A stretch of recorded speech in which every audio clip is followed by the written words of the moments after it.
Hola, hola, hola, hola. Muy buenas tardes, muy buenos días, muy buenas noches.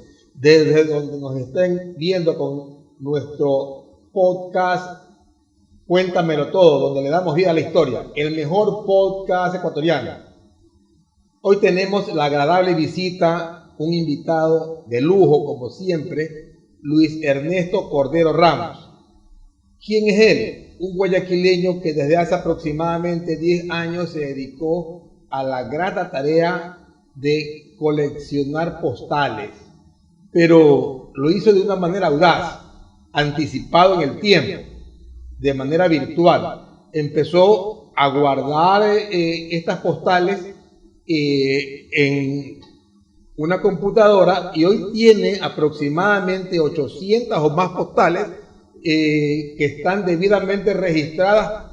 Yo, haciéndole la broma, le digo hasta catastrada, con la historia completa de cómo, por qué y cuándo. Luis Ernesto, ¿cómo te va? Mucho gusto. Bienvenido. Cuéntamelo todo. Cuéntame cómo empezó esta afición, Luis Ernesto. Bueno, verás, yo empecé a ir al archivo histórico del Guayas aproximadamente hacia el 2005, 2006, qué sé yo, por cuestiones de investigación genealógica. Me interesaba investigar mis antepasados y en una reunión que hubo, una presentación que hubo con el doctor Daniel Duarte, que era vicecónsul del Perú en Guayaquil, él dio una charla sobre Santa Rosa, sobre la población de Santa Rosa, la importancia para las relaciones entre Ecuador y Perú. Y se refería pues a una época a finales del siglo XIX en los cuales todavía Machala, Puerto Bolívar no estaban propiamente en el mapa económico. Claro. Santa Rosa era de puente entre Ecuador, Perú y por el otro lado con la sierra. El puerto comercial era pasaje en esa zona. Sí, pero en todo caso, en esa charla yo conocí al licenciado Ezio Garay Arellano. Él es una persona muy cordial, hicimos una buena amistad. Él ha sido muy generoso en darme cierta información, y yo estaba buscando entonces información genealógica, y la tarea más grande que tuve en el archivo histórico del Guaya, que me dieron todas las facilidades, es revisar yo diría que casi toda excepción de uno de los tomos, que son alrededor de 40 tomos de el censo municipal. O sea que te volviste un ratón del centro del archivo histórico. Sí, pero digamos, la tarea fue bastante dura, porque yo buscaba información de mi abuelo paterno, y mi papá, que entonces vivía, me dijo, sí, nosotros vivíamos en la parroquia Rocafuerte. Ok, y comencé a buscar por ahí, pero claro, esto era de 1919, mi padre nació en el 22, así que no se trataba de eso, y lo vine a encontrar en la parroquia de Ayacucho. Y pues bueno, no encontré la información que yo realmente necesitaba. Pero, y te fuiste haciendo el diagrama del Guayaquil, pues, ¿no? Digamos, fui encontrando familiares en 1919, pues a casi, qué sé yo, 80 años de distancia. Fui encontrando amigos, o sea, los padres, abuelos de amigos, y eso fue una cuestión muy grata, poder irme enrumbando por ese lado. En esa época yo buscaba mi genealogía, yo no soy interesado en la genealogía en general, aunque accedo a ciertas fuentes para lo que yo estoy haciendo actualmente, ¿ya?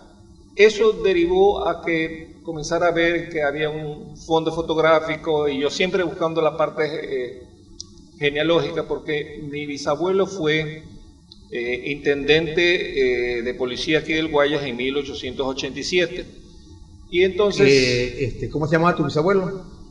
Benigno Cordero Carrión, y buscaba algo, y hasta el día de hoy tengo mucha información de él, la firma, porque él firmó muchas cosas, pero no tengo ni fotografías, ni la partida, no hay partida de nacimiento. Imagínate que en el 1896 se fue casi el 70% de Guayaquil.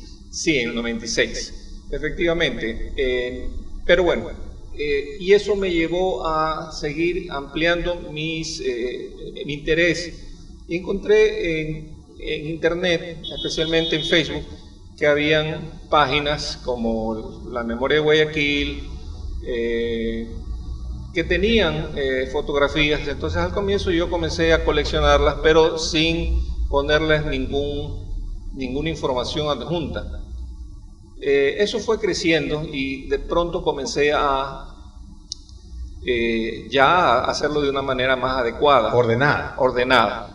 Lo que sí me da gusto, Luis Ernesto, es de que hoy tú eres un referente en las redes. Tú eres en Twitter y en Facebook, pues, fotografía cortesía de Luis Ernesto Cordero Ramos, lo cual es como un aval de esa investigación, pues, ¿no? Y sinceramente que es grato, pues, saber de que tenemos en nuestra ciudad una persona que no está dejando que esto caiga en el olvido, pues esta historia, esta parte de la historia de las postales que inicialmente eran buscadas, hoy están en manos de coleccionistas y embodegadas, guardadas, atesoradas. Pero la gran mayoría de guayaquileños, de ecuatorianos, de las personas, no tienen acceso a esa fotografía, lo cual es lo que tú has brindado, pues. Sí, te explico. O sea, para llegar a esto he pasado por un camino, y mejor te cuento más o menos de manera ordenada. Yo entonces comencé a acercarme a los eventos que producían Bienvenido Guayaquil y La Memoria de Guayaquil, que tiene pues gente como Juan Ullauri o el doctor Fernando Mancero Coloma. Y ahí hice amistad con otras personas del mismo sector, de los mismos intereses. Una de esas personas no es un hombre, pero usa su seudónimo en las redes, es Tommy Aero, que tiene una página en Facebook que se llama Guayaquil, Estampas y Costumbres de mi Tierra. Buena página, muy buena página. Saca fotografías que yo no sé de dónde las saca, y con él tengo mucha cercanía, realmente es mi amigo, mucha cercanía, pero evidentemente que siempre pues a un mago no hay que preguntarle cómo hacer los trucos, ¿ya? Y entonces eventualmente sí le he pedido, por favor, préstame tal fotografía, y yo le he colaborado con cosas que iba encontrando y que no eran de mi interés, porque mi interés se ha ceñido al periodo desde el incendio grande de Guayaquil, del 5 y 6 de octubre, realmente hasta el 7 de octubre de 1896, hasta aproximadamente la década de 1940, porque ya la década de 1950 es donde yo ya nací, eso ya lo conocí, entonces para mí ya claro, no tiene... Es historia viva ya. Es historia que yo la he visto, pero con los rezagos de lo que venía antes, los edificios que quedaron. En todo caso, Tommy lo que hizo, comenzamos a tener intercambio, conversamos, y más que nada por Facebook. Entonces yo estaba en mi computadora usualmente eso de las 7:15, 7:30, en mi computadora, y él me escribía y me decía, tengo esta fotografía, ¿dónde cree que es? Yo, ¿de qué época será? Y tú sacabas... No, lo mejor de todo esto de aquí es que gracias a él es que yo comencé a desarrollar, cada cual nace con ciertas, con ciertas cosas. Sé a lo que te refieres. Tienes guardado esa parte, ese talento que solamente falta la chispa. La palabra es talento. Entonces comencé a colaborar con él temprano, a hacerle ciertas correcciones. Él, por supuesto, ha aprendido muchísimo. Hemos aprendido muchísimo en el camino. Por supuesto, él me sigue consultando porque yo tengo más edad que él. Y entonces significa que yo he visto más cosas que él. Aunque en diferentes momentos. Tener registradas 800 postales, 800 fotografías, es un mundo. Yo habré visto dentro de mi anticuario, en los 30 años que tengo en este negocio de compra y venta de arte y antigüedades, aproximadamente unas 400 postales en físico, pero, o sea, distintas, ¿no? Pero 800 fotografías. Por ejemplo, ayer encontré en una página una postal de Babahoyo, que se la mandé a un amigo historiador de Babahoyo, que va a estar por acá, pero, o sea, ese tipo de cosas no se encuentran así nomás, pues, están muy guardadas. Sí, bueno, yo he visto pues de Babahoyo, de Vinces, de diferentes poblaciones, inclusive de la península, pero en realidad no me ha interesado porque no conozco. O sea, para mí, ¿cuál es la tarea que comencé a desarrollar? Primero, identificar esa imagen, qué cosa era, en dónde quedaba. Porque veía que inclusive instituciones oficiales tenían una descripción tanto de tiempo como de geográfico que no tenía nada que ver. Nada, absolutamente nada que ver. Luis Ernesto lo que ha hecho es ubicar en tiempo real y en espacio físico la fotografía del Guayaquil de ayer. Inclusive me he topado con cosas, hay cosas que no las he publicado y no las voy a publicar.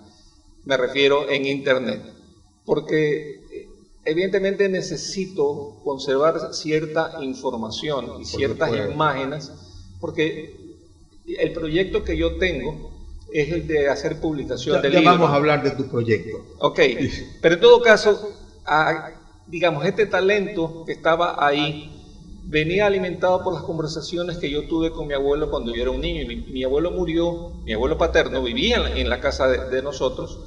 Él falleció unos días antes de que yo cumpliera 10 años. O sea, son conversaciones que yo tuve a los 7, 8, 9 años, porque a los 10 años ya no tenía abuelo, ¿ya? Entonces, cuando a mí me tocó, digamos, eso fue una base, cuando a mí me tocó leer Las Cruces sobre el Agua, que yo tuve la suerte de leer en el libro original, que me lo prestó Pipo Martínez Queirol, yo estaba ambientado en eso. O sea, para mí era recorrer el Guayaquil en términos que yo ya conocía. Pero vamos ubicándonos en ese Guayaquil que tú ya conocías. Para ti, te pregunto, y vamos para ir tocando, adentrándonos en ese tema. Lo que inicialmente fue la Plaza San Francisco, hoy Plaza Rocafuerte, donde está la iglesia de San Francisco de Asís, ¿es la parte más emblemática de Guayaquil para ti? Para centrarnos y analizar esa escena. Ya, veámoslo de esta otra manera. Guayaquil ha crecido en base a migración. Realmente, si nos ponemos a revisar, casi todos somos hijos de migrantes. Para empezar, si somos descendientes españoles, somos migrantes. Claro. ¿Ya? Si tenemos un apellido de origen español o inglés, europeo, cualquiera, somos hijos de migrantes.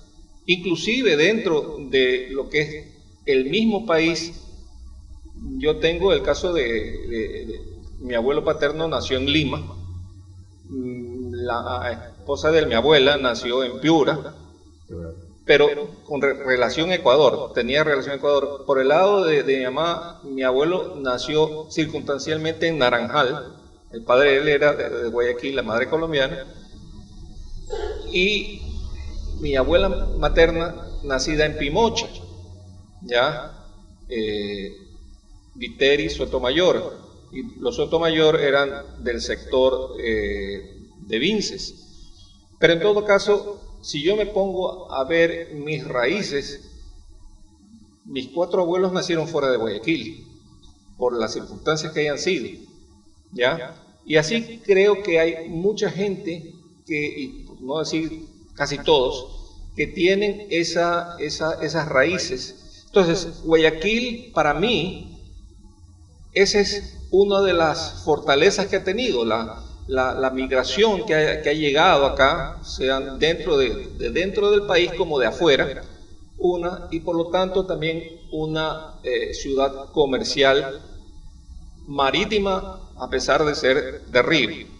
Tenemos río y tenemos brazo de mar.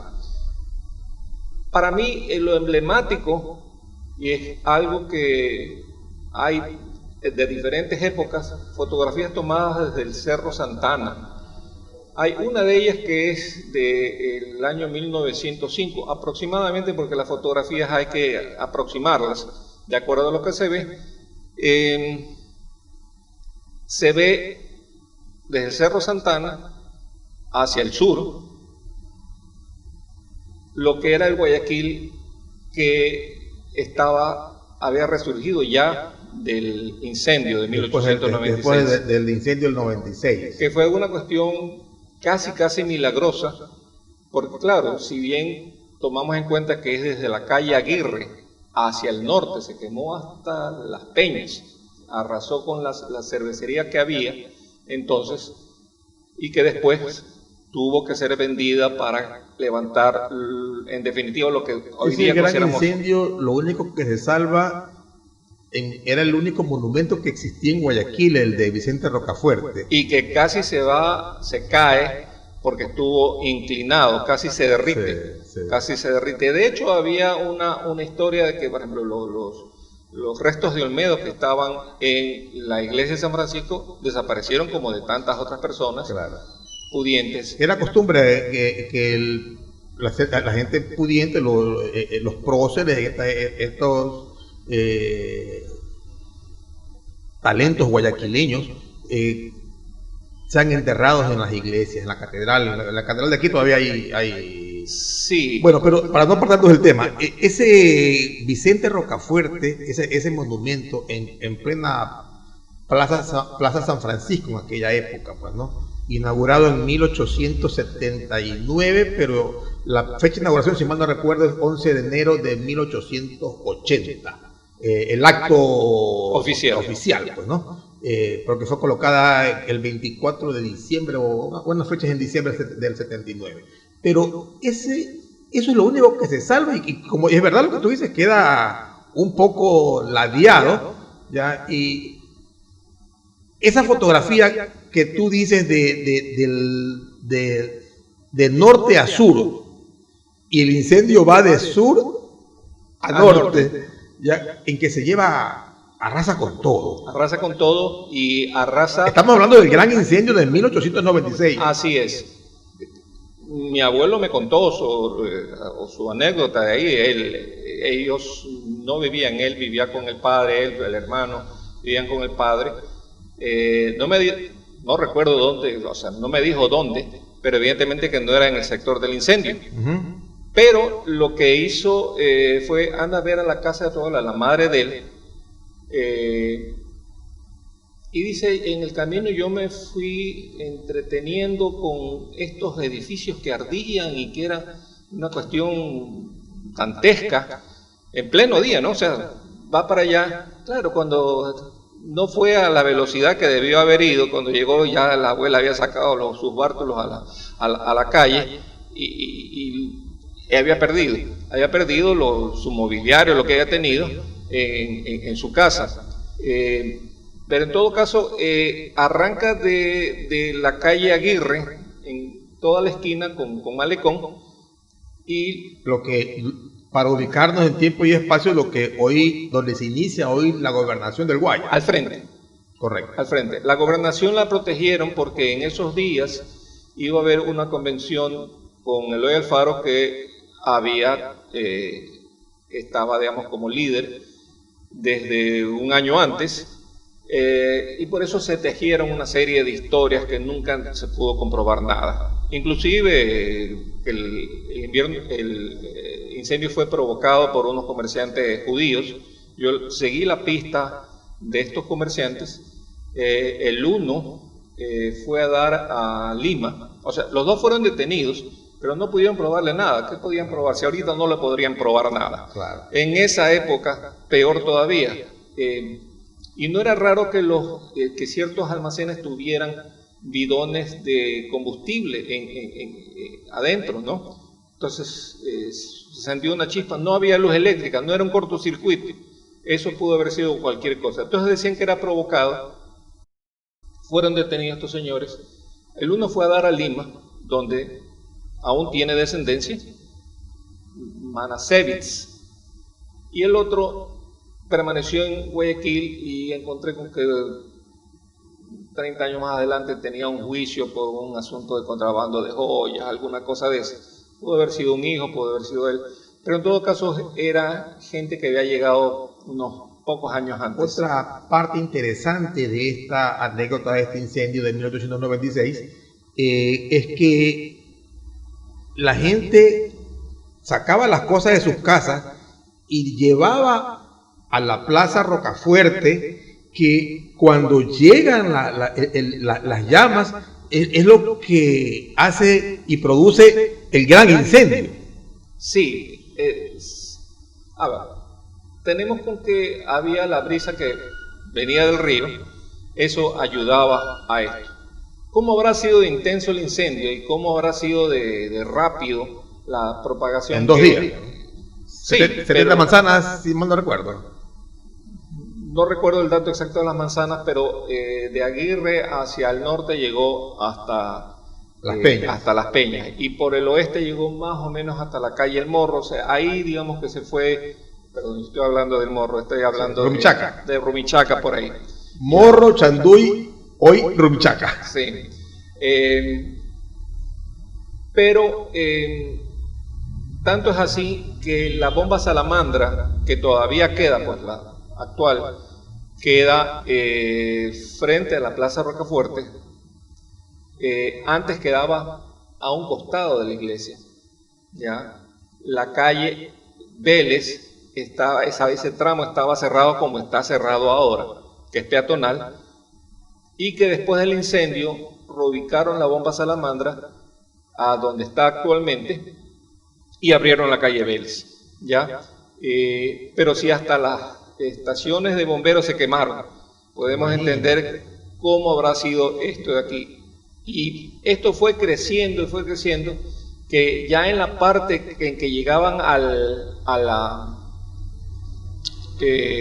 sector de Las Peñas, se comenzaron a producir unos tornados, como los mini tornados, en los cuales iban arrasando con techos, con paredes, con todo, en llamas. Entonces se produjo una especie como de vórtice de fuego que ayudó a propagar más rápido. Pensaban que no iba a llegar hasta allá tan rápido, o que no iba a llegar, y lo cierto es que llegó más rápido de lo que pensaban, tanto así que se tomó lo que era el colegio Sagrados Corazones y la aduana. La aduana, que, para que se ubiquen, estaba al frente de lo que hoy es la Politécnica, ¿verdad? Sí, pero había en lo que es la Politécnica, en lo que es actualmente la Politécnica, ahí había un edificio, no sé si es que era metálico o con estructura metálica, no lo sé, pero al lado quedaba dentro de los predios que todavía son de la Politécnica, pero la Politécnica actualmente, digamos, lo que tiene es toda una manzana. Lo único que no tenían era lo donde ahora es la estación de Metrovía y que antes fue la piscina municipal. De los 4 mosqueteros. De los 4 mosqueteros, sí. Pero, me da gusto que hayan conservado el nombre a la estación, los 4 mosqueteros. Cuando la piscina ya... Sí, en realidad, bueno, eso es materia de una discusión que puede ser un poco larga y tremenda, porque hay posiciones irreconciliables en un momento dado que no buscan el punto común, cómo hacer para que se preserve lo antiguo sin que haya un problema económico para la gente, porque hasta ahora a los que les dicen, no, esta casa es patrimonial, lo que le están diciendo es, tú tienes que conservarla, tú tienes que manejarla y no le puedes cambiar ni un tornillo. Y la gente dice, pues, ¿y yo qué hago con este bien? Porque no lo puedo vender, porque el que lo compra lo va a querer tumbar para poder hacer un edificio y no se puede. Y entonces hay edificios que están ahí, que están esperando que pasen los años que se caigan en pedazos para que yo conozco una historia triste y alegre de una casa patrimonial, pero ese es tema de otra conversación. Okay. Entonces, mi querido Luis Ernesto, hablemos de esa fotografía para terminar. Okay. O sea que lo que es la gobernación, la casa consistorial de aquella época se salva por un piti. Sí, gracias a los vientos y gracias a que parte de digamos, de los esfuerzos de los bomberos, por orden, primero de la gobernación, ellos querían también salvarse y porque ahí se iba a realizar una convención con la presencia de Eloy Alfaro, refrescaron esa, o sea, y estuvo bien, en definitiva estuvo bien, aunque mucha gente perdió lo que tenía y lo que no tenía. Pero por eso decía, lo sorprendente es, y en esta fotografía de 1905 se ve ya un Guayaquil estructurado, ¿ya? Me he topado dentro de lo que he revisado, por ejemplo, una casa comercial que estaba en el norte del Malecón, cerca de Las Peñas. El incendio fue 5 y 6 de octubre, pero el 1 de enero del siguiente estaban ya inaugurando su oficina. El guayaquileño tiene una actitud pujante. Difícilmente el guayaquileño lo derrotas.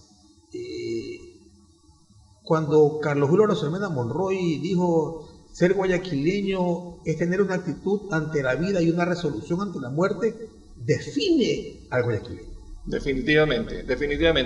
Y tanto es así que quienes no tenían ese espíritu se fueron. Ya, o sea, no pudieron. Aparte que hubo gente que perdió todo, absolutamente todo, y no pudo recuperarse. Y esa gente cayó en desgracia y tuvieron que buscar otros rumbos. Los que se quedaron aquí cayeron en desgracia y tienen un pasado, digamos, ilustre por un momento dado, pero económicamente se arruinaron, ¿ya? De hecho, se pueden contar algunas anécdotas. Una que yo recuerdo es la casa que estaba, donde ahora está, la Universidad de las Artes, y que antes fue Banco La Previsora. Esa casa, antes del Banco La Previsora, había otra, digamos, había una casa antes del Banco La Previsora que fue construida después del incendio de 1896. Para que las personas se ubiquen, el Banco de la Previsora, estamos hablando de 9 de octubre y Pichincha. Sí, exactamente. Frente es el banco, el que fue Banco de la Previsora, donde hoy está el Banco Central del Ecuador, para que las personas se... No. El Banco de la Previsora, donde antes de eso había una casa. El Banco Central del Ecuador quedaba en la acera de enfrente, pero no en la esquina, sino al lado. Yo hago una referencia actual. Pues. El Banco Central es, digamos, diagonal a lo que fue Filambanco y que hoy día es Registro Civil. Así es. Ya, veámoslo de esa manera. Y el Banco Central, perdón, sí, lo que pasa es que yo estoy tan metido en... Tranquilo, esta es una charla entre amigos y aquí... En las antigüedades, a ratos pierdo la idea de que el Banco Central queda actualmente ahí, sí. Claro. Ya, bueno, esa casa que la reconstruyen había sido el sitio donde estuvo la casa que fue del señor Luzárraga, un español que se casó con una familiar del presidente Rocafuerte, y que recibió esa casa como dote, ella. Pero el hombre... Pero cuando yo me casé no me han dado ni un dote, hermano. Bueno, Yo todavía estoy esperando. Total es que hizo fortuna y constituyó, digamos, banquero, pues. El banquero, digamos, todo eso ahí. Pero él falleció y esa casa quedó en manos de sucesores. Lo que he podido investigar eran sucesores tal cual, y nombran a otras personas, pero esas otras personas pienso que han vivido ahí. Lo cierto es que, como sucede en una propiedad, para los herederos es mejor vivir de esas rentas. Pero llegó el incendio. Claro. Y se acabó eso ahí, y entonces procedieron a venderla. Esa información también queda para el libro. ¿Ya? En todo caso, construyen una nueva casa, ¿ya? Y esa casa es adquirida por el Banco de la Previsora, la derrumba, y el Banco de la Previsora lo que hace es construye su primer edificio ahí, y después hace dos anexos del lado de 9 de octubre y atrás de ese anexo al lado de Peicasa. Claro. Y posteriormente el último en el espacio que había entre el edificio original de esta previsora y lo que después fue este hotel, se me va el nombre.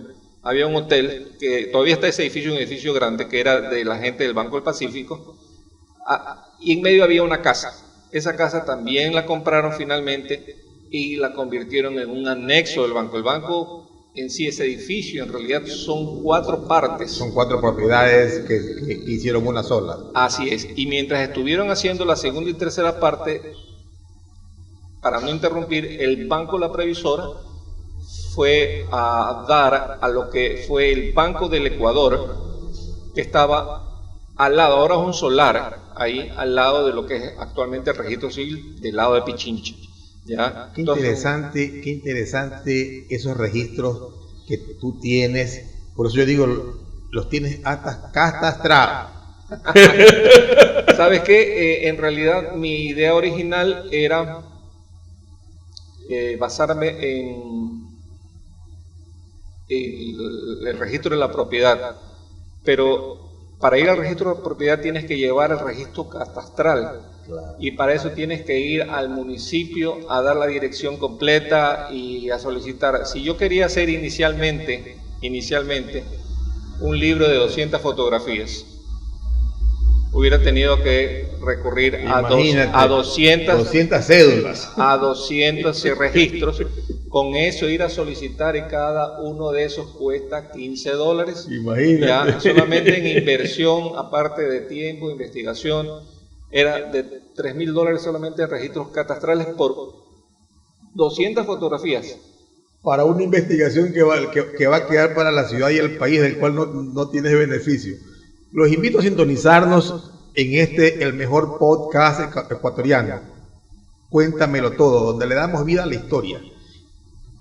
Por favor, denle like, denle me gusta, es lo que en realidad hace que este espacio, esta primera temporada, esté al aire. Y continuamos, Luis Ernesto. Y suscríbanse al canal. Y suscríbanse al canal de YouTube, por supuesto. Y tú tienes que crearte la cuenta de TikTok, porque TikTok es otro mundo y en TikTok está el futuro. Por TikTok estamos sentados aquí. Son casi 14.500 seguidores hoy en día que tengo, a los cuales me debo y los cuales preguntan mucho.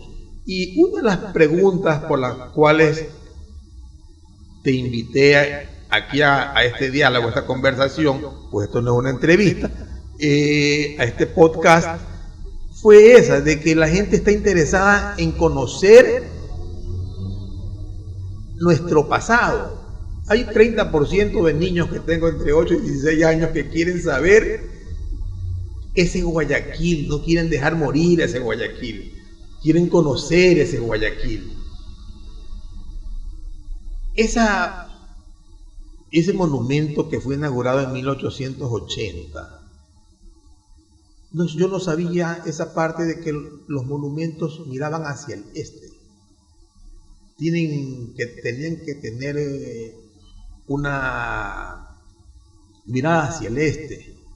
Me dio gusto saber que Simón Cañarte Barbero, bisabuelo de mi gran amiga Mariela Cañarte, Mariela Aguirre Cañarte, la esposa de Alfonsito Andrade, este hombre en su diario tuvo una lucha feroz por este monumento, para que las bases que se hagan queden firmes, que no sean de madera y que no se vaya a hundir, porque Guayaquil es 1 metro y es lodo. Guayaquil está construido sobre el lodo, pues no, aquí no hay roca firme. Y este periódico, La Nación, que fue el primer periódico que tuvo la ciudad, es algo que le da duro. Hay un trabajo muy arduo de Diario La Nación. Pero continuemos. Entonces, cuéntame sobre la Plaza Rocafuerte, Luis Ernesto. Bueno, la Plaza Rocafuerte... Sí. Esa esquina que inicialmente en la postal se ve pues que hay una S. Sí, en definitiva, a eso teníamos que llegar. Plaza Rocafuerte se constituyó también en un sector central, en donde la vida política, la vida social, la vida en general, económica estaba también instalada ahí, ya por ahí en los edificios que han pasado por ese sector ha habido cantidad de comercios y de profesionales y también de familias que han hecho su vida alrededor de la Plaza de San Francisco. Recientemente conversábamos, por ejemplo, hay una postal que le ha gustado mucho a la gente, y a mí particularmente me gusta, que es vista en sentido sur-norte, por la calle Pedro Carbo, en la que se ve, y es de alrededor del año 1940, en que uno puede divisar algunas cosas ahí. No se ve la Plaza de San Francisco, digamos, no la plaza, la iglesia no se ve, pero se ve la plaza cómo avanzaba y hacía que la calle Pedro Carbo, yendo de sur a norte, tenía que dar una vuelta a la Plaza San Francisco para continuar, en vez de ser una calle rectilínea como es ahora. En esa época tenía que rodear a esta parte de la Plaza San Francisco que estaba salida. Cuando hicieron en esa curva, pegado a la acera este, donde está la bomba Salamandra y donde habían otros edificios, ahí, por ejemplo, llamaba la atención alrededor del año de 1920 y los años subsiguientes, que por ejemplo ahí había un control de automóviles, que es lo que llamaríamos una estación de taxi, un control de taxis, que como se decía después, en que las personas, o sea, si habían 200 vehículos de estos, si ahí habían 10, 12, 15 de las principales marcas norteamericanas, era tan sencillo que las familias que no tenían para comprarse un vehículo que era relativamente caro para la época, lo que hacían era usar los servicios de estos taxis. Era el control Navarrete. Pero más allá del control Navarrete, hubo algunos otros comercios. Alrededor de la Plaza San Francisco estaban parqueados los vehículos, sí, y también los carruajes, me imagino, ¿no? No sabría decir acerca de los carruajes, pero un dato de esta bifurcación, por decirlo de alguna manera, es que cuando ya hicieron la calle de manera rectilínea, o sea, eliminaron esa parte y la hicieron calle. Aproximadamente tiene que haber sido siquiera unos 4 o 5 metros, ¿verdad? Sí, o sea, todo lo que ocupa toda una calle y digamos una pequeña lengua más, ¿no? Porque todavía se nota que si tú vas del lado del 9 de octubre, la acera sur, esa parte de Pedro Carbo es un poco más angosta. Una vez que pasas la calle 9 de octubre, ya la calle Pedro Carbo se vuelve un poquito más ancha. Bastante más ancha. Y tanto es así que hasta los años 70 se mantenía una salida, estaba bifurcado, todavía se mantenía esa bifurcación ahí, lo cual era aprovechado por miembros de la Comisión de Tránsito, porque estaba prohibido, o sea, tú ibas de sur a norte por Pedro Carbo y si querías virar para 9 de octubre hacia la rotonda, tenías que coger la bifurcación. Claro. ¿Ya? ¿Ok? Pero o sea, era una contravención de tránsito. Era una contravención, entonces estaban esperando en la esquina porque había gente de otros lados o gente que no licencia y matrícula. Licencia y matrícula.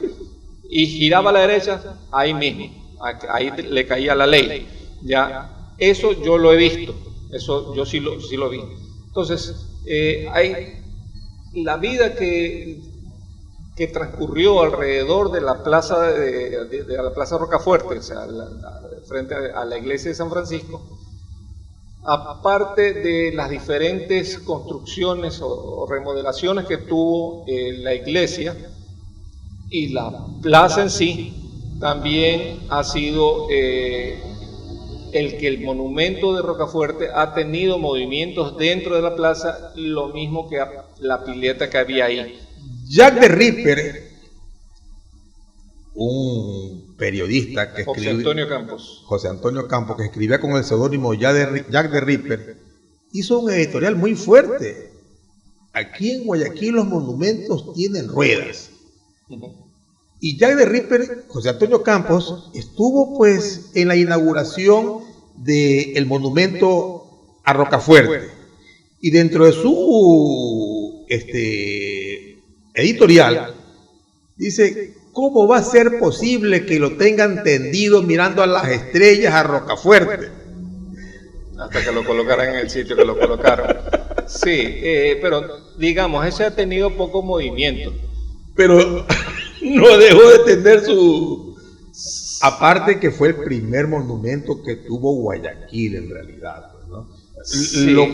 Dice Jack the Ripper, lo elevaron un poquito más, lo bajaron más, le pusieron un plinto más, pero afortunadamente no hubo mayor cambio. El que sí tuvo cambios fue la estatua Guayaquil.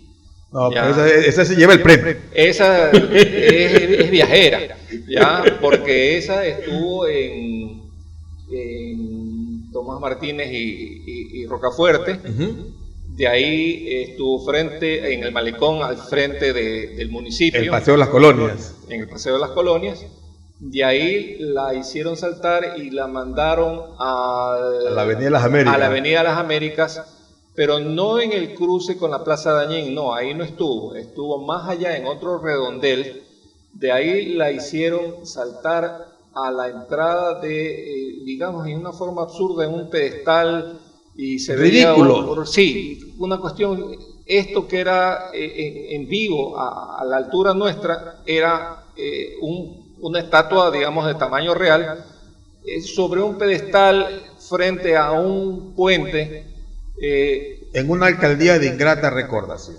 En todo caso, de ahí la sacaron para poner lo que está en este momento, que tiene muchos detractores, pero finalmente fue a dar al pasaje Arosemena. El pasaje Arosemena dentro de lo que es el Palacio Municipal. Ahí esperemos que se mantenga y repose en paz, ¿ya? Pero ese sí fue un monumento viajero. ¿Y qué te parece también el otro monumento viajero? Fue una linda historia, pues, ¿no? El Fauno y la Vacante. Sí. En realidad... Para mí es mi monumento favorito, ¿sí sabes? Así. Bueno, ese estuvo muchos años allá en lo que es el Parque Montalvo, y lo que llamaba la atención, primero que fue algo que originalmente fue mandado a hacer a un escultor ecuatoriano que estaba en Roma, estaba haciendo un trabajo, cursos en Roma. Él lo hace, pero era para Quito. Así es. El maestro se llamaba Luis Veloz, y para ubicarnos en tiempo y espacio, el Parque Olmedo o la Plaza Montalvo es lo que hoy está al pie de la iglesia San Alejo. Así es. Entonces, eso era lo contraproducente que tenían, era a una mujer desnuda, tentada, aparentemente la gente pensaba que era el diablo, y realmente no. Es un fauno. Era un fauno, pero para la gente... Sí. 1928 o 29, si mal no recuerdo. Estuvo ahí. Es cuando traen el monumento que está inspirado en Tórtola Valencia. Es una bailarina, danzarina, que para también ubicarnos en tiempo y espacio, es la imagen de Maja Tórtola, que la hace... En realidad es el primer monumento de la era moderna del Guayaquil. Ya Guayaquil tenía muchos monumentos. Y imagínate, ponen a esta mujer desnuda cerca de la iglesia. Prácticamente al frente de la iglesia. Y eso, pues, si ya el monumento de por sí, para la época, levantaba comentarios de todo tipo, ¿ya? Peor si estaba frente a una iglesia. Hay que recordar algo, y es que la influencia de la iglesia comienza a reducirse, pero no a desaparecer, pero a reducirse gradualmente a partir de la Revolución Liberal. Anteriormente, todo pasaba por el visto bueno de la iglesia, prácticamente. Todo.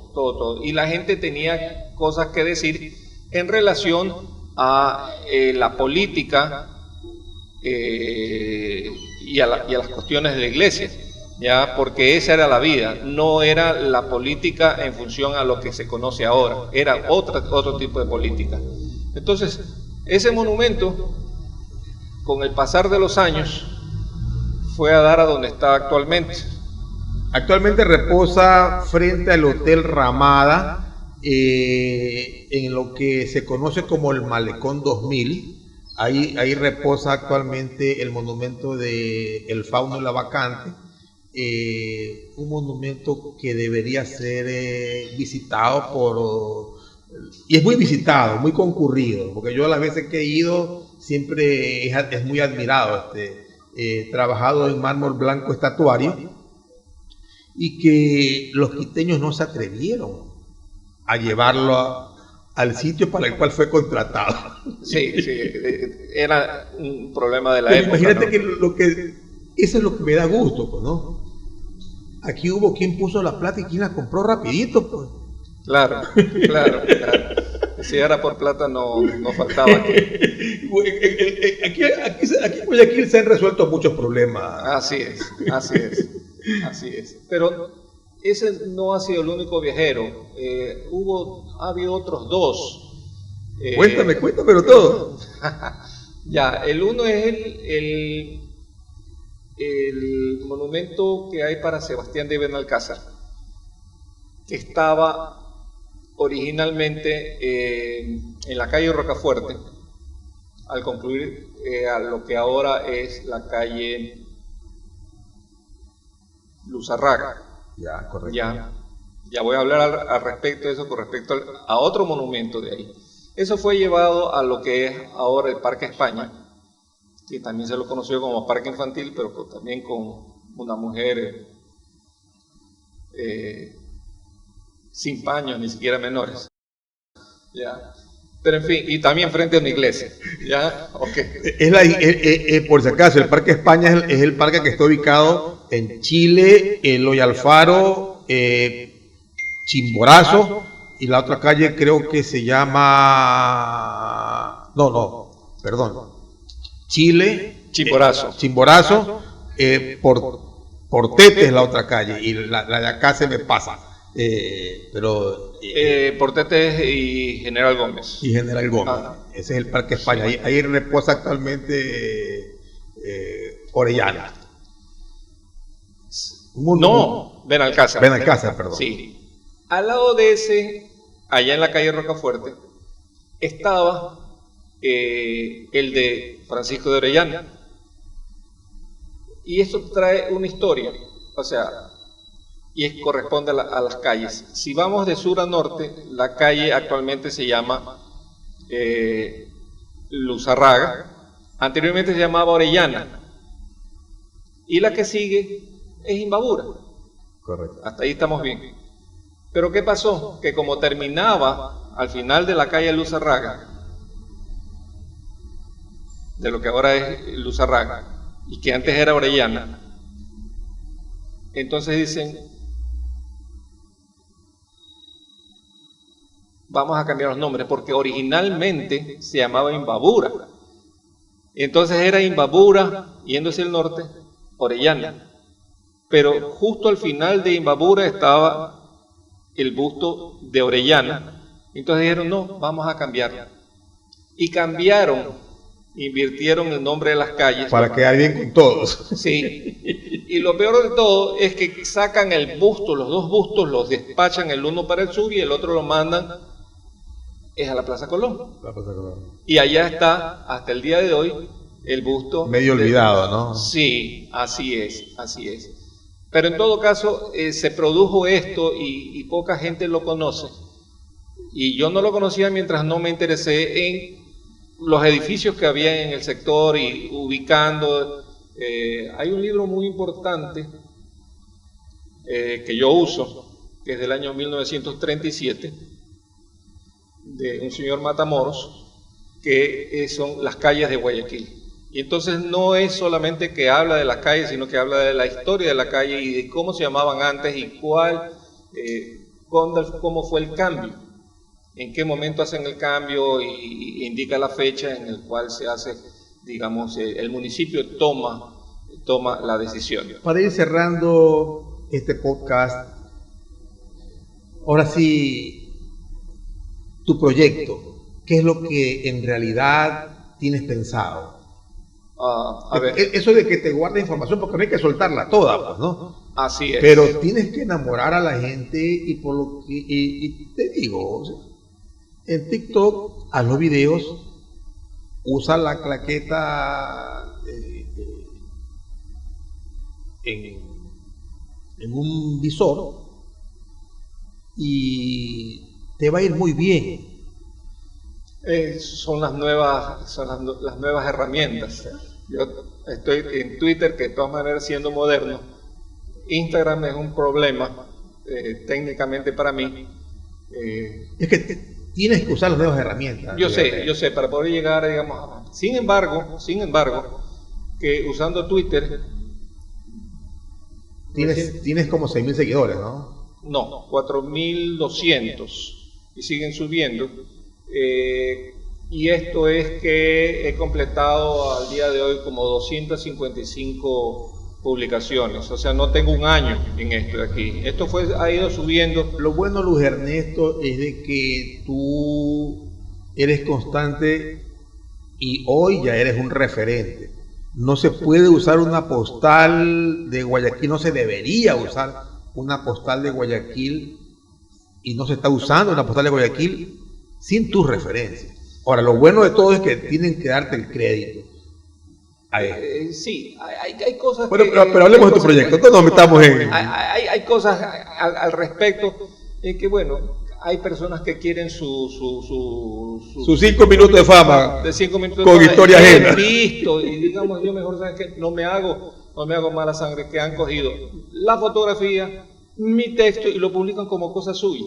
Ya, porque hay otros que cogen, sí, y yo lo he visto y pongo me gusta, y personas que yo conozco, pero que hacen, lo que hacen es un reenvío de lo que yo publico en Facebook. Lo que yo publico en Twitter, lo pongo el texto un poco más explicado en Facebook.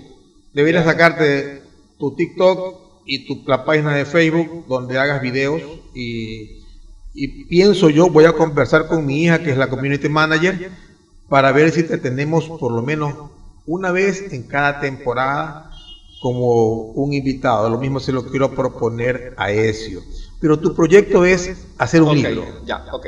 Te explico qué es lo que pasa. Llegué a un punto en que tenía muchas fotografías, ¿ya? Y con esto que yo estaba haciendo con Tommy Aero, digamos, trabajando y desarrollando ese talento escondido, digamos,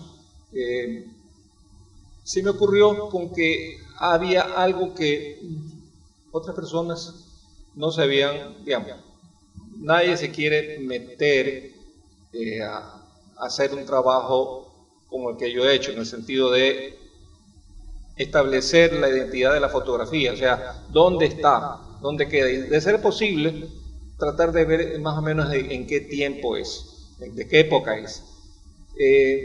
Yo concurrí al archivo histórico, porque como yo había ido muchas veces para allá, y en esa época era directora Delia María Torres Tello, a quien yo le tengo las máximas consideraciones.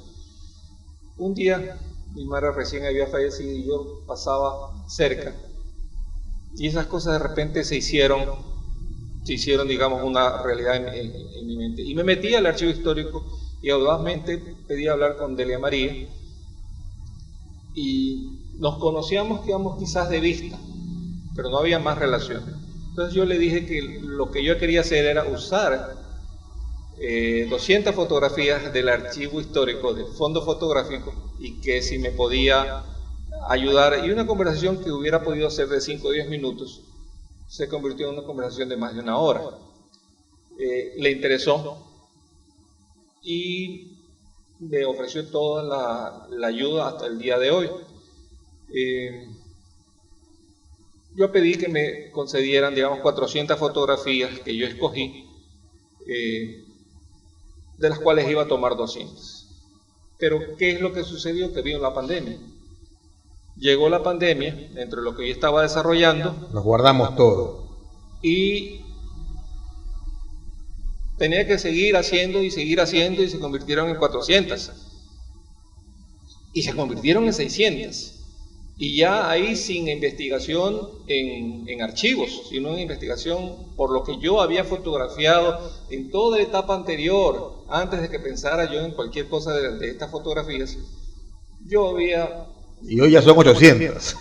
Son 600 y está caminando para 200 más que las debo clasificar. Yo te diría lo siguiente, ¿cómo deberías dirigir lo hemos conversado, cómo deberías dirigir tu proyecto?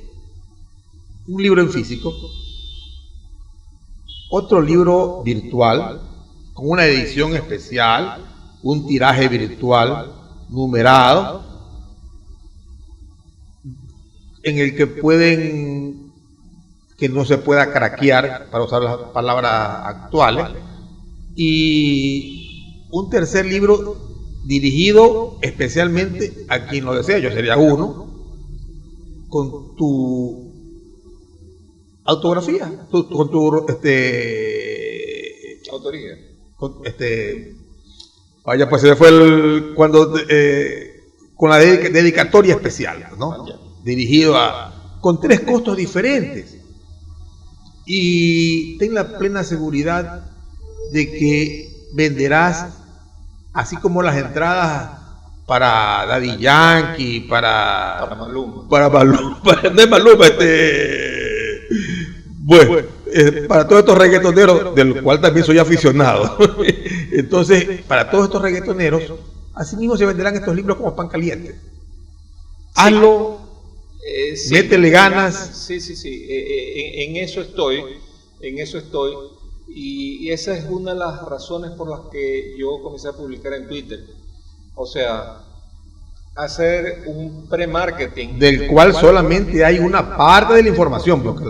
hay parte de la información y hay información que no van a aparecer en los libros. Por supuesto. ¿Ya?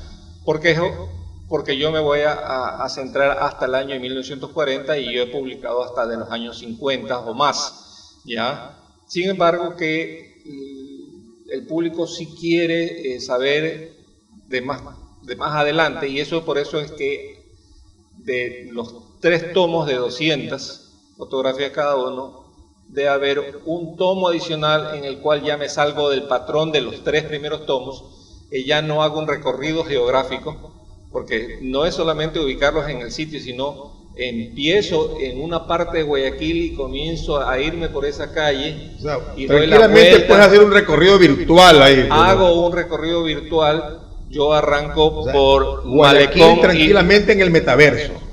Malecón y Villamil, me voy hasta Las Peñas, bajo por Panamá, Fantástico. ya, y doy así la vuelta y termino. Fantástico, Luis Termino en la Ernesto. Plaza O Rocafuerte. sea, es un proyecto fabuloso que inclusive la señora alcaldesa debería escucharte.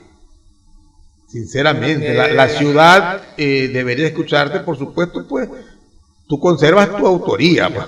Sí. Hay cosas que hay que pulirlas, porque sí he recibido un par de ofrecimientos, pero yo lo que no quiero, y tengo que ser sincero y franco y directo, es yo no quiero perder el control de qué es lo que pasa con el libro, porque yo no quiero que sea un libro que vaya a quedar para bodegas, porque el interés, y tanto es así que me interesaba hacer 3 tipos de ediciones. La edición de este tipo, que es pasta dura, ¿ya? La edición popular, que en vez de 200 son 100 fotografías, en vez de ser 1, 2, 3, A, B, C, D, ¿ya? Y por supuesto de menor tamaño para que pueda llegar porque lo que hay adentro es no solamente son las imágenes, sino también información. Para difundir toda la información necesaria. Exacto. Y lo que tú me has dicho ahora último, ese recorrido virtual, ese metaverso, en que tú tranquilamente puedes adentrarte a la ciudad y hacer el recorrido de ese Guayaquil nostálgico que todos queremos. Mi querido Luis Ernesto. El tiempo pasa rápido. Hermano, sinceramente que me quedo con las ganas de muchas cosas. Me hubiera encantado conversar sobre nuestra primera cola gaseosa, la Fioravanti, pero es mejor que se queden picados, que es para más. Sí, yo te agradezco realmente la invitación a conversar y conversar en serio, a pesar de que nos reímos.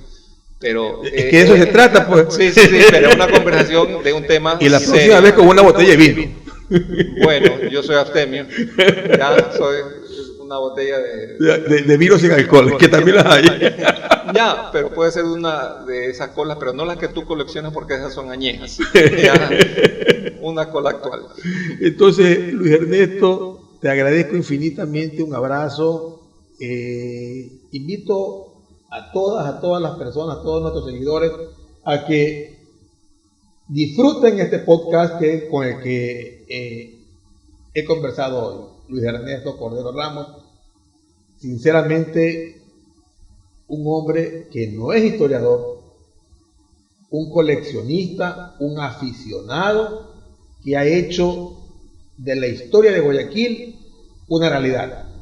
Somos el mejor podcast ecuatoriano. Cuéntamelo todo, donde le damos vida a la historia. Muchas gracias, Omar.